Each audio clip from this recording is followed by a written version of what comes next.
சொல்லுங்க sir.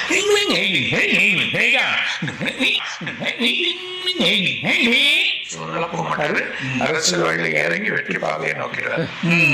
So இந்த CBI விசாரணைகள் நடக்கிறது வந்து ஒரு கூட்டணிக்குள்ள அவர் கொண்டு வர்றதுக்காக தான் நடக்குது அப்படின்னு சொல்லி பேசிக்கிறாங்க சார். அவரு அப்படி பார்த்தா அந்த எதிர்கட்சிகளினுடைய கூட்டணிக்கு அவர் போவாரா? அந்த மாதிரி இல்லை, ஆனால் அவர் போன மாதிரி இப்போ நிலமை இல்லை. ஃபியூச்சரான கூட்டணின்றது இருக்கு. இப்போ வந்து நீங்க ஏற்கனவே சொன்ன பல கணிப்புகள்ல வந்து விஜய் வந்து எதிர்கட்சிகளோட கூட்டணி சேர்ந்து நின்னாதான் ஆட்சியை பிடிப்பாரு, இல்லைன்னா சில சீட்டுகள் தான் பிடிப்பாரு அப்படிங்கிற மாதிரி சொல்லியிருக்கீங்க. இப்போ அவர் கூட்டணிக்குள்ள போனா அவர் ஆட்சியை பிடிப்ப ஆட்சிக்கு வருவேன்னு சொல்றாரு, அது நடக்குமா? இந்த தடவை சின்ன ஒரு மாற்றங்கள் ஏற்பட்டு வழி வருவார் உள்ள. ஆனால் அடுத்த தடவை